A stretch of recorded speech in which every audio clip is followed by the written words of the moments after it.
constant covered the distance from x to y in 24 सेकेंड। A का जो speed है ना वो कांस्टेंट है, और एक पॉइंट x है और एक पॉइंट y है। जो ए जो है एवरी टाइम ही covers the distance in 24 second. B का जो स्पीड है जो ना वेरिएबल है, हमेशा वो चेंज होते रहता है ना।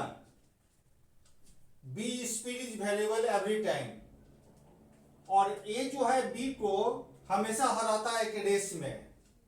तो पहला बार जो है ए बी को कितने सेकंड से हराया? 6 सेकंड से।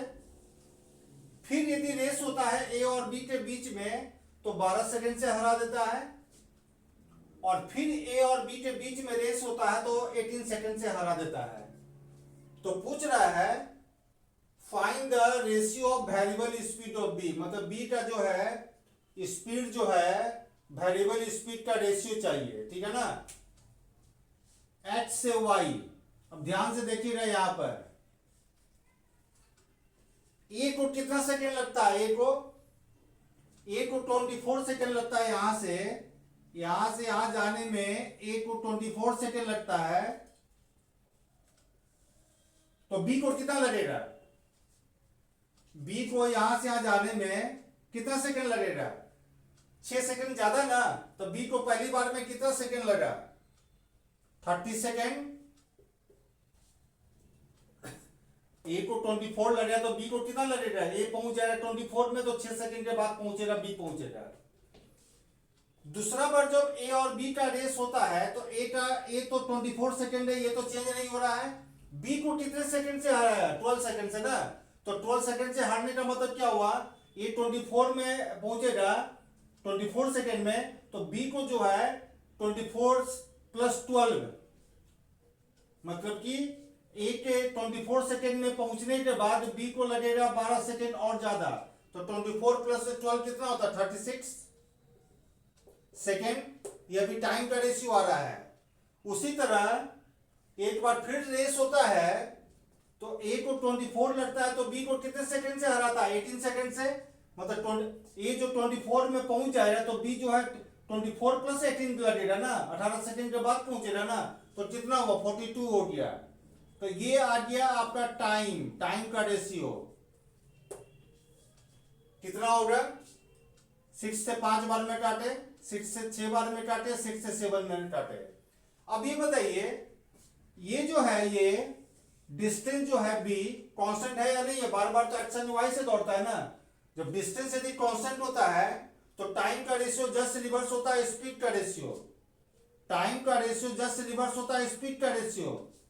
तो यदि इसको हमको स्पीड बनाना है तो बहुत तरह से बना सकते हैं। यदि जल्दी से बनाना है ना तो इसको बंद कीजिए और ये दोनों को इंटू कर दिए, कितना? 42। फिर 6 को बंद कीजिए, कितना? 5 इंटू 7 कर दीजिए, कितना? 35। और इसको हटा दीजिए तो 30 हो गया। इसका मतलब क्या हो गया? स्पीड का रेशियो क्या होगा? बी का जो है स्पीड का रेशियो क्या होगा?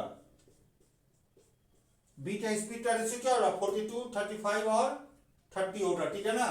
या तो ऐसे बना सकते हैं, ये सबसे इजी मेथड है। जब डिस्टेंस बराबर होता है तो टाइम का रेशियो जस्ट रिवर्स होता है स्पीड का रेशियो। तो ये 5/1 है ना, इसका रिवर्स क्या होगा? 1/5। ये हो गया 1/6 और ये हो गया 1/7, है ना। इसका एलसीएम ले लीजिए, तो एलसीएम कितना होगा? ये तीनों को प्राइम है ना, तो 5 इंटू 6 इंटू 7। तो ऊपर में 5 इंटू 6 इंटू 7 कीजिएगा तो 5 तो कट जाएगा, 6 इंटू 7 कितना है? 42 आएगा।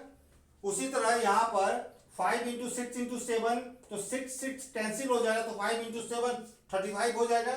और सेम चीज यहां पर भी होगा, ये तो कैंसिल हो जाएगा, तो 5 इंटू 6 कितना? 30 होगा। मतलब बी का स्पीड का रेशियो क्या होगा? 42, 35 और 30। अब ध्यान से देखिए, सबसे कम समय लग रहा है B5, तो सबसे ज्यादा स्पीड। उसके बाद जो है थोड़ा ज्यादा समय लग रहा है, थोड़ा सा 6 सेकंड लग रहा है, तो देखिए स्पीड भी घट गया। और ये जो है सबसे ज्यादा सेकंड लग रहा है, मतलब 20 से यहां जाने में 7 सेकंड लग रहा है, तो स्पीड सबसे कम है, तो यही आ गया आपका वेरिएबल स्पीड ऑफ बी आ गया 42, 35 और 30। Okay, thank you.